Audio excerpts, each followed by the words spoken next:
O capítulo 49 de Gênesis, irmãos, normalmente ele é chamado, como o próprio título sugere, de bênçãos proféticas de Jacó.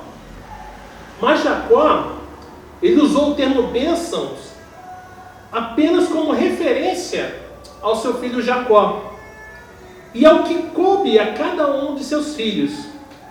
No verso 28, como lemos, diz 2 vezes que Jacó os abençoou, e no sentido profético, sem dúvida isso é verdade, pois Jacó anunciou o que o Senhor tinha reservado para eles no futuro.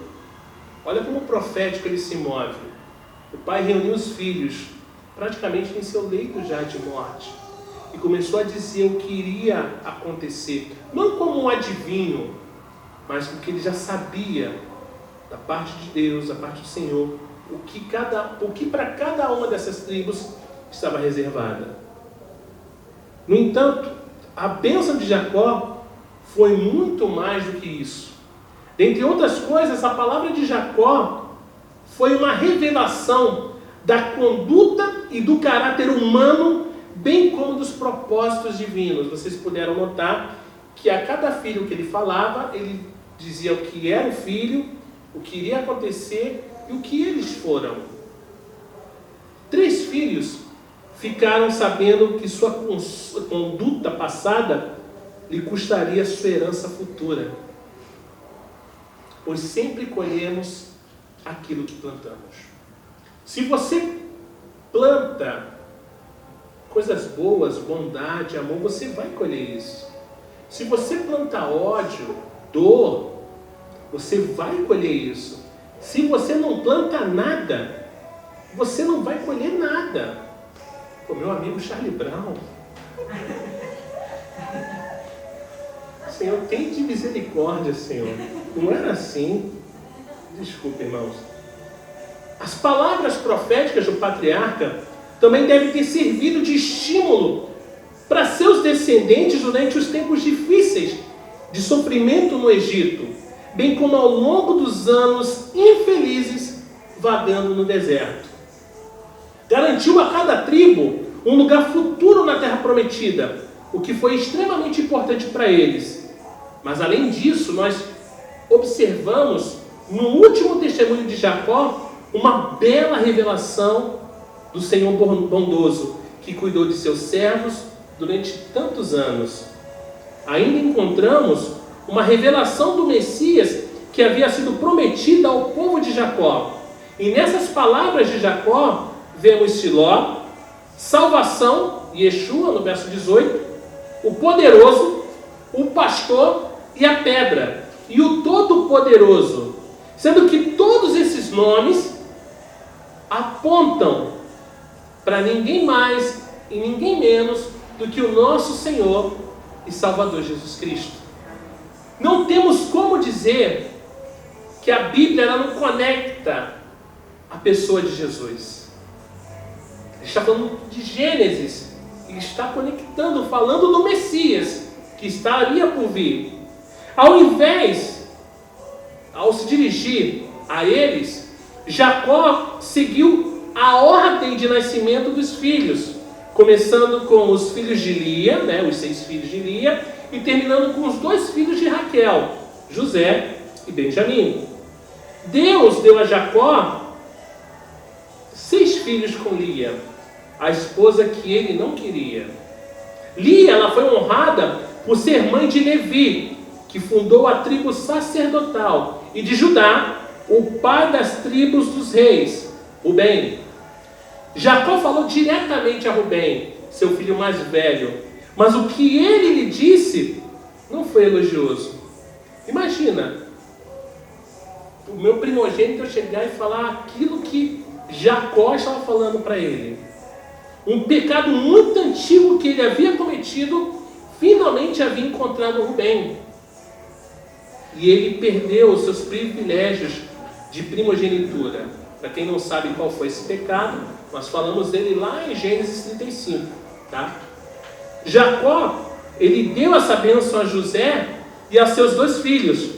Como filho primogênito de Jacó, Rubem deveria ter sido um homem forte e de grande dignidade, que traria honra para o pai e para a família. Mas ao invés disso, irmãos, tornou-se um homem fraco, que desgraçou sua família ao profanar o leito de seu pai. E a definição impetuoso como água, conforme lemos no verso 4, se refere tanto à turbulência quanto à fraqueza de Rubem. A atitude arrogante de Rubem e seu modo de vida temerário não condiziam,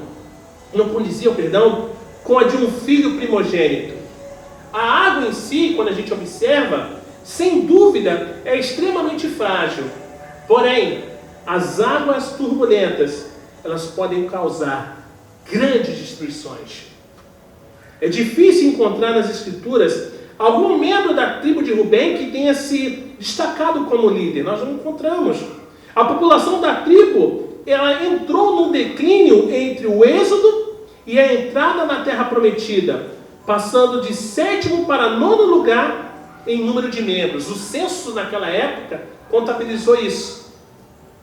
Datã e Abirão eram da tribo de Rubem e lideraram, a revolta de Corá. Depois vocês leiam lá em Números 16, que levou à morte apenas de milhares de pessoas. Olha isso. Olha o que Rubem fez lá atrás e as consequências aqui na frente. A tribo de Rubem assentou-se na margem leste do rio Jordão, juntamente com a tribo de Gade e a meia tribo de Manassés, pois a terra lá era boa para seus rebanhos e gado. O exército de Rubem não atendeu ao chamado de Débora e de Baraque para lutar contra os cananeus. E ao que parece, não tinham a coragem e nem pouca ousadia necessárias para entrar na batalha. Mas anos depois, mandaram soldados para ajudar Davi lá em Hebron. Também ajudar Simeão e Levi. A lascívia foi um pecado que custou muito caro também para Rubem. Mas para Simeão e Levi, foi sua fúria e violência no massacre desenfreado dos siquemitas, que lemos lá em Gênesis 34. Estavam certos em se vingar pelo estupro da sua irmã Diná, mas estavam absolutamente equivocados e foi desnecessário terem exterminado pessoas inocentes só para satisfazer seu próprio desejo de vingança. Isso tudo se dá por conta do nosso senso de justiça própria. Nós queremos fazer, e muitas das vezes pela nossa ansiedade, pela nossa inquietação da alma, nós simplesmente erramos. Nós simplesmente colocamos a perder, porque não paramos para analisarmos de forma mais fria as consequências das nossas atitudes. Uma vez que era perigoso entrar no seu conselho, Deus providenciou para que as duas tribos não pudessem se reunir nem fazer quaisquer coisas juntas. A tribo de Simeão acabou sendo assimilada pela tribo de Judá, e a de Levi recebeu 48 cidades, onde poderia viver dispersa pela terra. De fato, os irmãos foram divididos em Jacó e espalhados em Israel. Jacó havia exposto os pecados de Rubem. O pai expôs os pecados, os erros do filho de Simeão e de Levi, mas não disse nada sobre o fato de Judá ter sugerido que vendessem José como escravo. Vocês notaram isso? Ele não comentou nada, ele não falou absolutamente nada. Jacó percebeu que aquilo que Judá fez, pelo menos, serviu para que viesse a salvar a vida de José e levá-lo ao Egito, onde Deus tinha uma missão para ele cumprir. Jacó também não mencionou o pecado de Judá com Tamar. Aos poucos, a estima de Jacó por Judá crescera, uma vez que Judá havia se oferecido como fiador de Benjamim, e sem dúvida, José havia contado a Jacó sobre a petição comovente de Judá em favor do irmão mais moço. muitas das vezes nós não observamos, nem percebemos que algumas das nossas atitudes de arrependimento pode parecer para nós coisa boba, sem valor algum. Mas para aqueles que estão ouvindo, vendo, isso tem um peso incrível. E isso vai ser lembrado em algum momento. Quando Jacó e a família mudaram para o Egito, Jacó enviou Judá adiante para fazer os preparativos. Judá havia cometido alguns erros, todos nós já sabemos disso. Mas também havia colocado algumas coisas em ordem com seu pai e sua família. E era isso o que diferenciava dos seus 3 irmãos mais velhos. Arrependimento, irmãos. Palavra tão simples, mas que nos nossos dias tem sido tão pouco falada, né? A gente não fala mais sobre arrependimento. Não fala. O nome Judá e a palavra hebraica para louvor são muito parecidos. E Judá fez jus a seu nome. Ele fundou a tribo que deu a Israel seus reis, sendo que alguns deles foram líderes tementes a Deus e que por fim trouxeram ao mundo Cristo Jesus.